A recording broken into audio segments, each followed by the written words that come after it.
Hi everyone. So recipe testing very rarely goes right the first time. I mean, it does. Sometimes it goes really well and I get it right off the bat, but there's often a lot of research, a lot of trial, and a lot of error. And finally, we kind of get there. Here on YouTube, I tend to just show the final. Sometimes, if I feel I'm getting close to my finished product, I will show the process on Insta stories. But the reality is that my reality isn't as linear as what YouTube looks like. For example, at the moment I'm doing, like this is going to be posted now, I'm doing twice baked honey cake for Hobbit for next week. I'm also creating videos for October, which in online/social media timeline, it's like eons. It is light years away. So it tends to cause a little bit of confusion. I've had things where I've created something and it doesn't show up for like another 3 or 4 months. So it's not that I'm trying to create an illusion, I'm just trying not to confuse people. Because I mean, if we actually went with what my brain was doing, we would be doing Christmas recipes right now.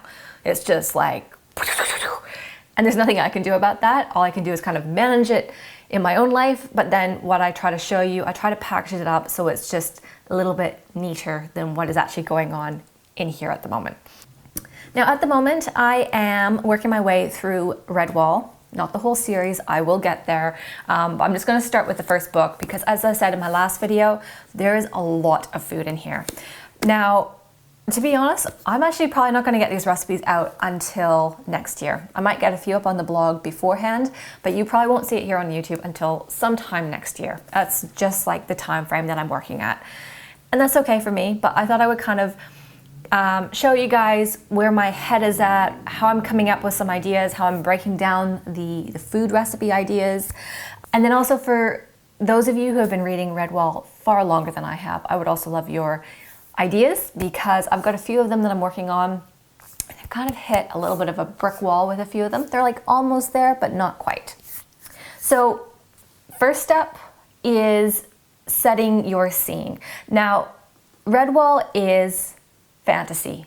So at the end of the day, Redwall, Lord of the Rings, Hobbit, Game of Thrones, it's not real.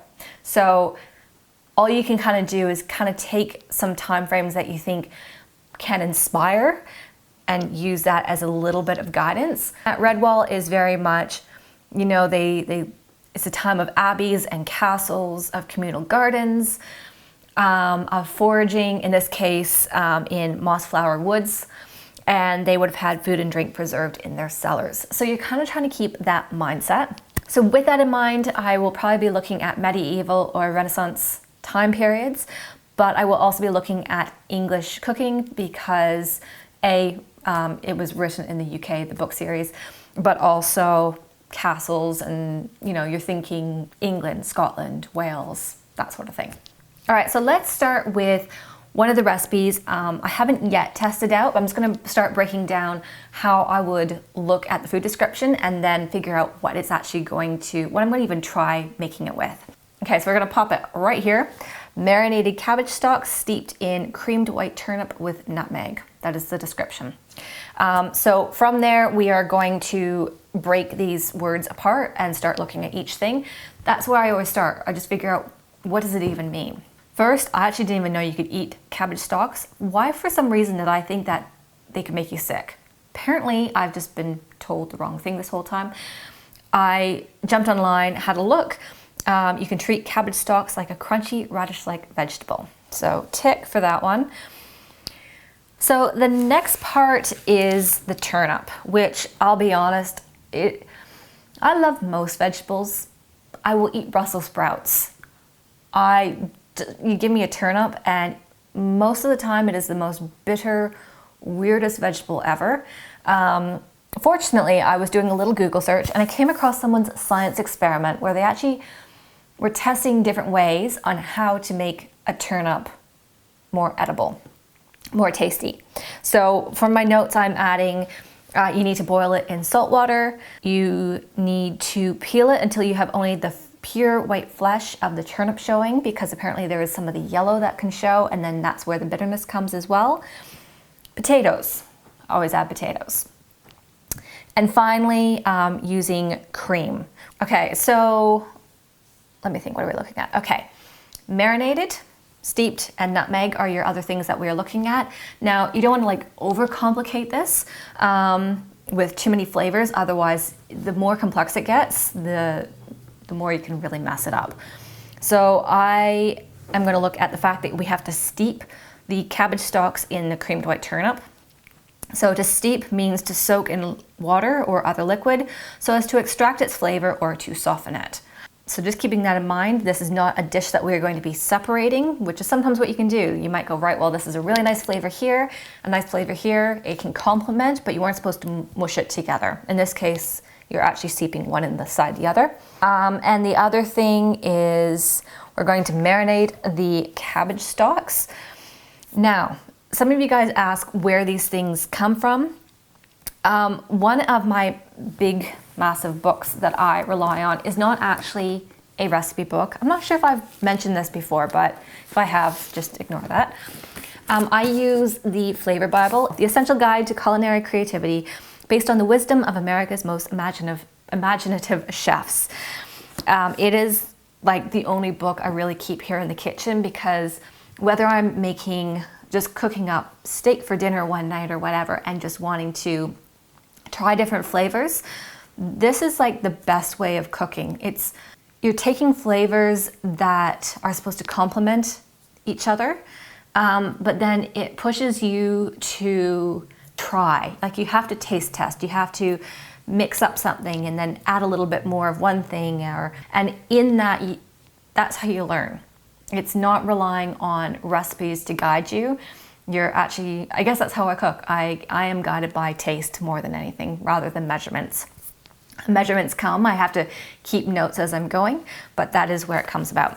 So in here, and the way it's written out is what it is, covers season, taste, weight, volume, and then it also lists a whole stream of ingredients that will usually complement or are used with that ingredient as well. In some cases, they also have things like, what am I looking at? Reading upside down.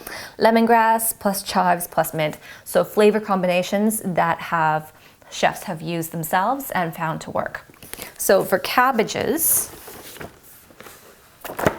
I'm going to look, voila.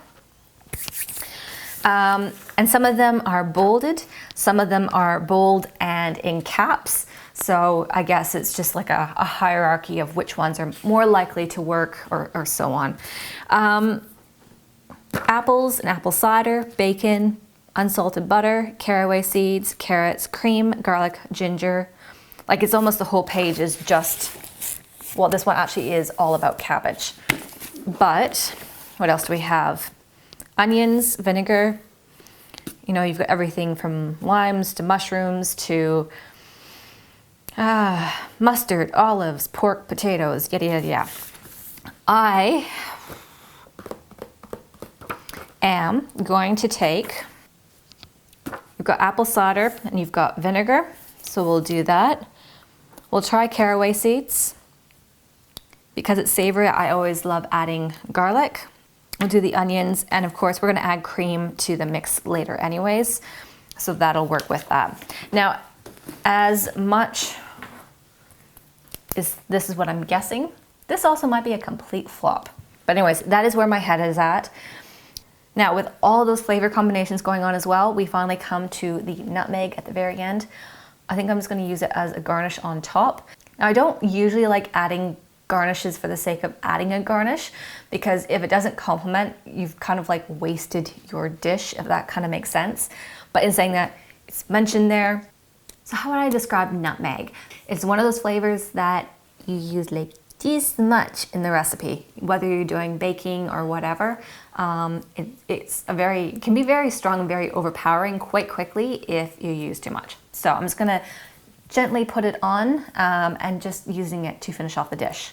And I will let you guys know how that actually turns out. Okay, recipe number 2. This one I have tested and I've gotten it really close. Like, there are some elements of it I'm really excited about, but when I actually put it all together as one whole, it's just very uninspiring. So the recipe I'm looking at is deviled barley pearls in acorn puree. My first question was, I didn't even know that you could eat acorns. Apparently, if you do foraging, you can. There is a whole blog on how to use acorns and to bake them down and turn them into flowers and do all sorts of stuff with them. My second question was, where exactly do you find them? Because, I mean, maybe in the UK or the States you might find oak trees with acorns a whole lot easier. Here in Perth, I actually don't know where we have any oak trees with acorns hanging around. So, on to the next problem then.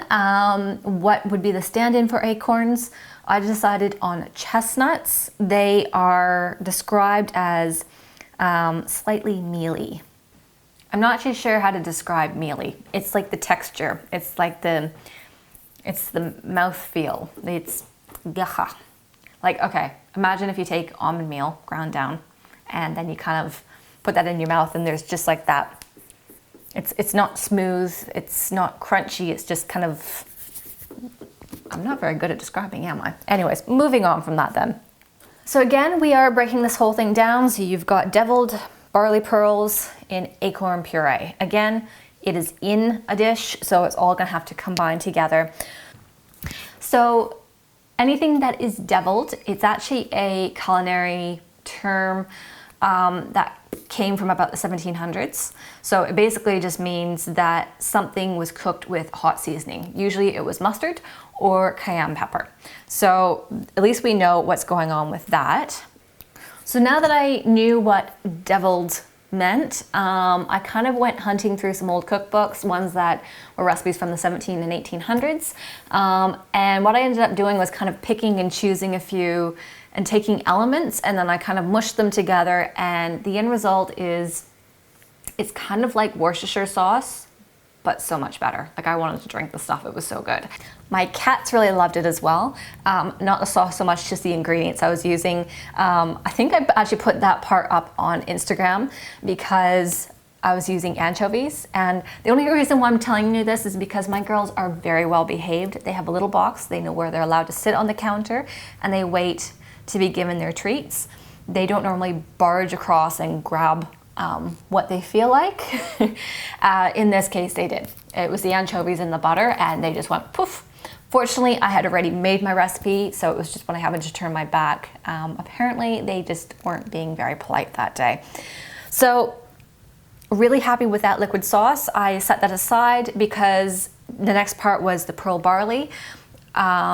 It's quite a nutty flavor, so and it's something that you kind of just cook on the stove, and then what I did was take the liquid and just pour it in with that and cook it afterwards just to help flavor it. Then the second part was the acorn puree, which in this case was going to be the chestnut puree. When I first thought of chestnut puree, my first thought is more of Christmas time and more of a sweet dish, but again, I brought out this and was kind of just sort of flicking through. And one of the things that apparently goes really well with chestnuts is chicken stock. So I'm like, okay, no, so I could make it a savory dish. So what I ended up mixing together was I roasted chestnuts, I did chicken stock, thyme, bay leaf, onion, parsley, and pulled that all together, cooked that and pureed it. And all separate, it was quite nice. If you had the pearl barley by itself, it was quite nice and nutty. The old deviled sauce was amazing by itself, and even the chestnut puree was quite nice. Like, you wouldn't eat too much of it. It would have been very, very small. But when you put it together, the only way I describe it, as I said before, it was very uninspiring, but I don't know if it's the right word, but it was kind of stodgy. Is that the right? I don't know. Yes, stodgy. I've just Googled it. So like heavy, filling, but it's also another way of defining it is dull and uninspired. There you go. It just didn't fit well together. There was 3 reasons I think why it didn't work out. The first is there was a lot of nuttiness. So you had the chestnut puree, so there was nuttiness there. Pearl barley has a very nutty flavor in itself. So that together was just kind of just like this, it just flattened itself out, so it didn't quite work. The second was that it was all brown food. It was just like mush, mush, mush. And the third was it started to come together when I put some fresh parsley into it. So I think it just needs some fresh vegetable or herbs or something like that to just like lift its game. As I said, it's almost there. I found like it was really kind of quite pleasant in itself, but you put it together and it just fell apart. So if you guys have any suggestions on how I should try to fix that one up for the deviled barley pearls in acorn puree, please let me know. So between those two, that kind of gives you an idea, and I probably have spent lots of time talking about it, just an idea of how I'm starting to look at the Redwall series and figure out recipes.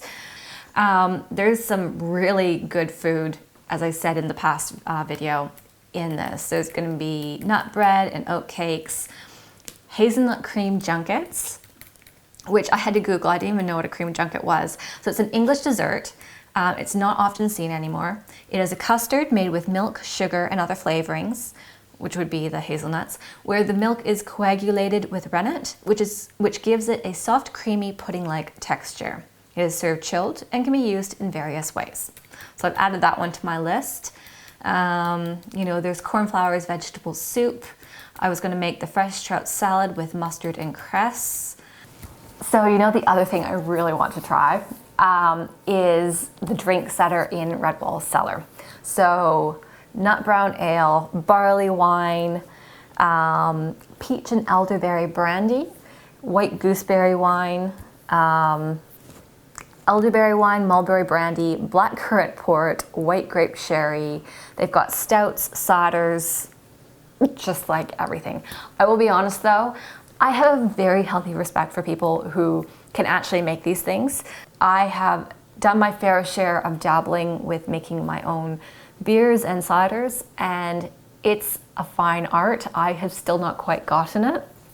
So I'm gonna have to give this all a go again. Practice makes perfect, and we'll see what these turn out as. In saying that, I think I said in a few videos ago that I'm trying to make my garden literary inspired, and I'll be honest, Redwall was the big inspiration for that. There are so many things. I didn't even know what an elderflower or an elderberry was. I hadn't actually, like I'd heard of it, but I didn't know what it was. So I finally got my hands on it, and I'm gonna show you guys some quick footage. I planted this at my parents' place. Next year, we should be getting a good batch of berries from this, as well as I've planted another 8 on my property. So hopefully in a year or two, that should come around. So this is it. I'm trying to plant things that I might not be able to get easily from the shops. That way I can start making some of the recipes that are mentioned in these books. How's that for a start?